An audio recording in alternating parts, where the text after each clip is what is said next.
డబ్బు, అనారోగ్యం, ఉద్యోగం, వ్యాపారం అప్పులతో బాధపడుతున్నారా? మీకోసమే మేనిఫెస్టింగ్ మిరాకిల్స్ 11 days ప్రోగ్రామ్.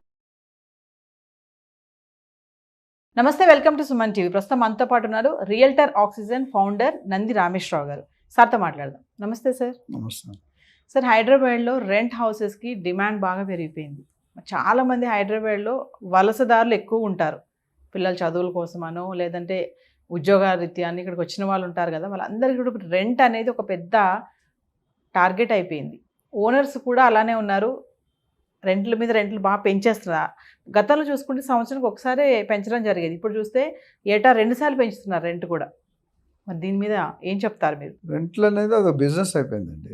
ఎందుకంటే హైదరాబాద్కి ప్రస్తుతానికి సంవత్సరానికి లక్షల్లో వలసలు జరుగుతున్నాయి, మైగ్రేట్ అయిపోతున్నారు. ఎందుకంటే Hyderabad is a place in entire country, livable city, usable city, calm city, no natural calamities, cost of living is very cheap, culture of people is very good, and infrastructure, there's no end, there's no limit. సీట్లో ఏ CM ఉన్నా ఏ party ఉన్నా real ఎస్టేట్గా అద్దు లేదు. So rental income అనేది ఇప్పుడు చాలామందికి passion ఏంటంటే, ఒకప్పుడు ఇల్లు కొనుక్కోవడం ప్యాషన్, ఇప్పుడు ఇల్లు కొనుక్కొని సెకండ్ హౌస్ థర్డ్ హౌస్ కొనుక్కొని రెంటల్ ఇన్కమ్ కోసం కొనుక్కుంటున్నారు. ఆదాయం వస్తుంది కాబట్టి కన్సిస్టెంట్. ఒక పక్క ప్రాపర్టీ ల్యాండ్ రేట్ అప్రిషియేట్ అవుతుంటుంది, ఒక పక్క రెంట్ వస్తుంటుంది. కోర్స్ కొన్ని మెయింటెనెన్స్ 10 సంవత్సరాలు మెయింటెనెన్స్ ఇష్యూస్ ఉంటాయి, అది మైనర్, కొద్ది డబ్బులు పోతాయి రెంట్లో. 1 month రెంట్ మెయింటెనెన్స్కి వచ్చినట్టు అయిపోతుంది. సో ట్రెండ్ అయిపోయింది కాబట్టి ప్రతి ఒక్కడు అంటే ఇప్పుడు అది చెప్పొచ్చలేదు. ఇప్పుడు అందరూ second wave third wave famous అయిపోయింది. అది కరెక్ట్ కాదు, బట్ అట్లా సెకండ్ హౌస్ థర్డ్ హౌస్ అంటే డబ్బులు ఉంటే ఇంకెక్కడో పెట్టుకునే ఇల్లు పెట్టుకుంటే ఉండడం కావాల్సినప్పుడు ఉండొచ్చు, లేనప్పుడు అద్దెకి ఇవ్వచ్చు. అప్పుడు ఏమవుతుంది, ఆ ట్రెండ్లో మా ఫ్రెండ్ కొన్నాడు, మా బాబు కొన్నాడు, నేను కొన్నా, మా చెల్లి అంటే ఒకళ్ళు చూసి ఒకరు కొనుక్కుంటారు. చాలామంది చూసుకుంటే లేడీస్తో వాళ్ళ ఇంట్లో పెద్ద టీవీ ఉంది, నువ్వు వాడు క్లాస్మేట్స్ మన ఇంట్లో చిన్న టీవీ ఎందుకు, ఏ టీవీ అయినా బొమ్మ కనిపిస్తుంది కదా. బట్ మనం ఎలా కంపేర్ చేసుకుంటే అక్కడ బెంచ్ గారు ఉంది, నువ్వు మారితే అది ఆయన ఫేటు, ఇది ఈయన ఫేటు, లేదా మీ ఫేటు. సో అది మనం కంపేర్ చేయకూడదు. ఎప్పుడు కంపేర్ చేస్తాం, పిల్లలు కూడా అప్పుడు బాగా హర్ట్ అవుతారు. Never compare. సో ఇక్కడ వచ్చేసరికి అంటే రెంట్లు ఒకప్పుడు మనకి హైదరాబాద్లో 2 నెలలు అడ్వాన్స్ ఉంటుంది, ఇప్పుడు 3 నెలలు 4 నెలలు, కమర్షియల్ అయితే 6 నెలలు 1 year కూడా అడుగుతున్నారు.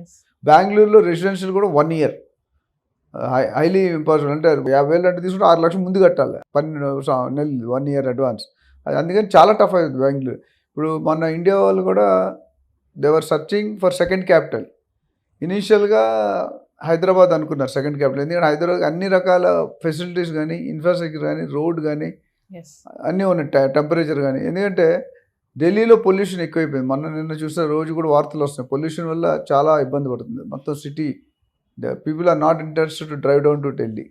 సో అన్నీ హైదరాబాద్ అనుకున్నారు. ఇప్పుడు లేటెస్ట్ నాకు మొన్న న్యూస్లో చూసినట్టే హైదరాబాద్ కూడా అమరావతిని చేద్దాం అనుకుంటున్నారు క్యాపిటల్. అప్పుడు హైదరాబాద్ యూనియన్ టెరిటరీ, ఏదో ఒకటి అవ్వాలి. ఇప్పుడు హైదరాబాద్ ఏదో ఒకటి చేయాలి.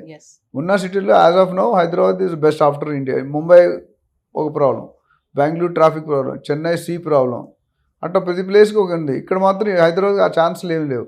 బట్ ఇప్పుడు కానీ హైదరాబాద్ని capital, main capital, first second capital అన్నారు, ఇప్పుడు మెయిన్ క్యాపిటల్ అంటున్నారు.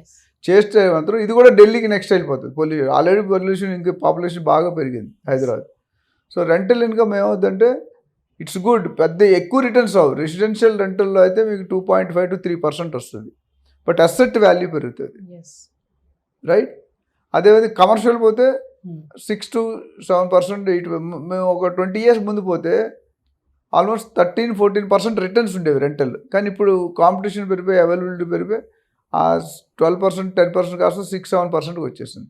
Even then it's standard guaranteed income అంట్లెస్. ఇప్పుడు జనరల్గా ఎస్పెషల్లీ కమర్షియల్లో లాంగ్ టర్మ్ అంటారు, స్కూల్ కానీ, కాలేజ్ కానీ, హాస్పిటల్ ఇలాంటి ఎస్పెషల్లీ హోటల్స్ కానీ చూసుకుంటే దే టేక్ 10, 20, 30 years. అదే గవర్నమెంట్ కంపెనీ దొరుకుతుంది, బ్యాంకులు దొరికితే ఇంకా 30 సంవత్సరాలు సైన్ చేస్తారు. అంటే 600 అయినా 106 అయినా ఫస్ట్ తారీఖు మన రెంట్ పడిపోతుంది. ప్రైవేట్ అనేది కొద్దిగా రిస్క్ ఉంది. సో చాలామంది ఇప్పుడు రైల్వే ఆఫీసులకి, గవర్నమెంట్ ఆఫీస్కి, ఇన్కమ్ ట్యాక్స్ ఆఫీసులకి వీటికి ఇస్తుంటారు రెంట్ ఈజ్ అష్యూర్డ్. ఈ మిగతా ప్రైవేట్లో ఒక్కొక్కసారి డిలే అవుతుంది. బట్ ఓవరాల్గా చూసుకుంటే it's a good rental income. ఎందుకు పెడుతుందంటే పబ్లిక్ చాలామంది బయటకు వస్తున్నారు, అంటే హైదరాబాద్ బయట నుండి. అదేవిధంగా చాలామంది ఆఫీస్ దగ్గర ఉండాలనుకుంటారు. అదే సార్, ఇప్పుడు కొంతమంది అంటారు కదా, ఐటీ కంపెనీస్ ఉన్న దగ్గర అయితే దగ్గరలో తీసుకుందాం అపార్ట్మెంట్ అంటారు. ఆ ఏరియాలో చూసుకుంటే రెంట్లు ఇంకా దారుణంగా ఉన్నాయి.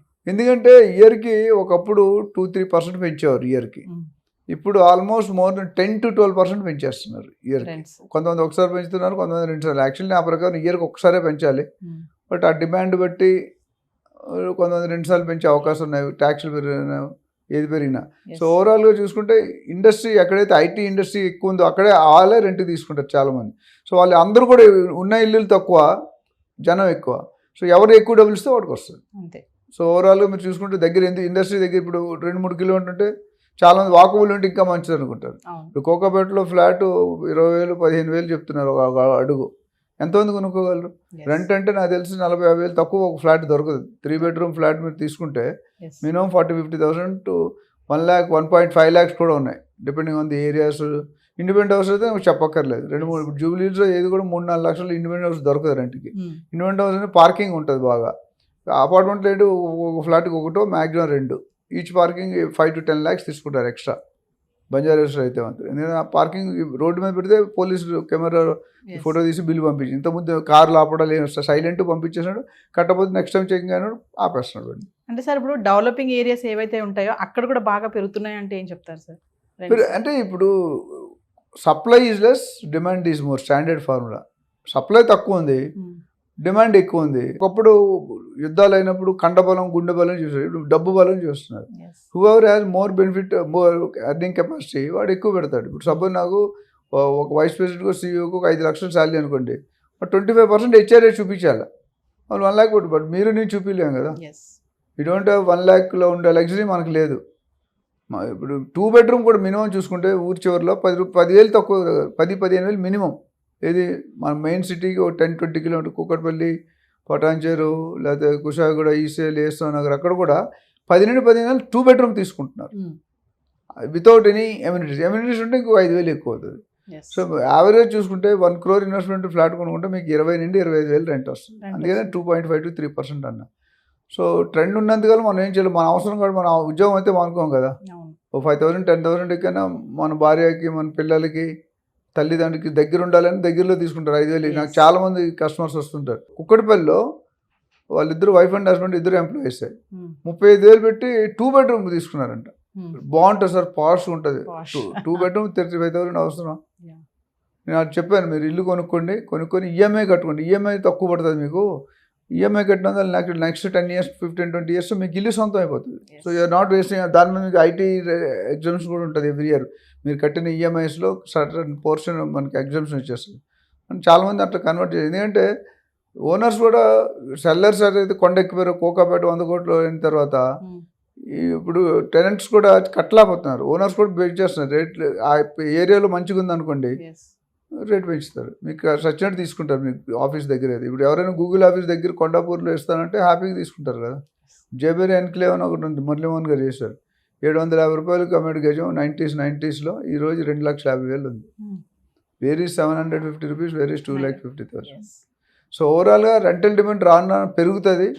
మేబీ RRR వచ్చిన తర్వాత కొద్దిగా ఎక్స్టెండ్ అయితే ఆ రోడ్డు ట్రావెల్ తగ్గుతుంది కదా, పీపుల్ ఆర్ గోయింగ్. పొల్యూషన్ కూడా దూరం వెళ్ళుకొని తక్కువ ఉంటుంది. You're coming towards city, the pollution levels are very high, noise levels are very high.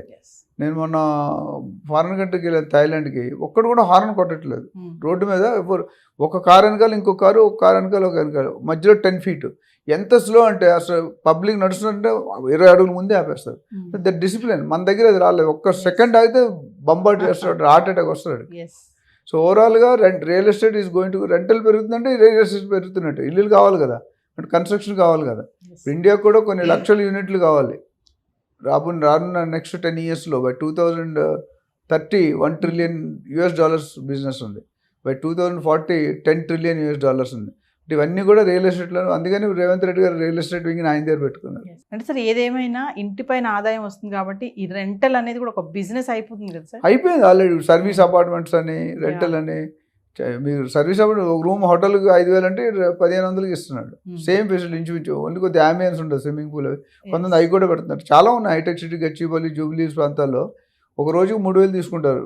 ఇంత రూమ్ ఇచ్చి అందులో చిన్న కిచెన్ పెట్టేస్తారు. Room, kitchen and toilet 3,000. అసలు అంత పడదు. వాళ్ళు రోజుకి 3,000 అంటే నెలకి ₹1,00,000 ఒక రూమ్కి వస్తుంది రెంట్కి. అందులో ఖర్చులో ఒక 25-30% తీసిన 50,000 ఇంకా 50,000 profit. So So that is definitely going to rise and it's going to continue for some more time. Yes. Thank you, sir.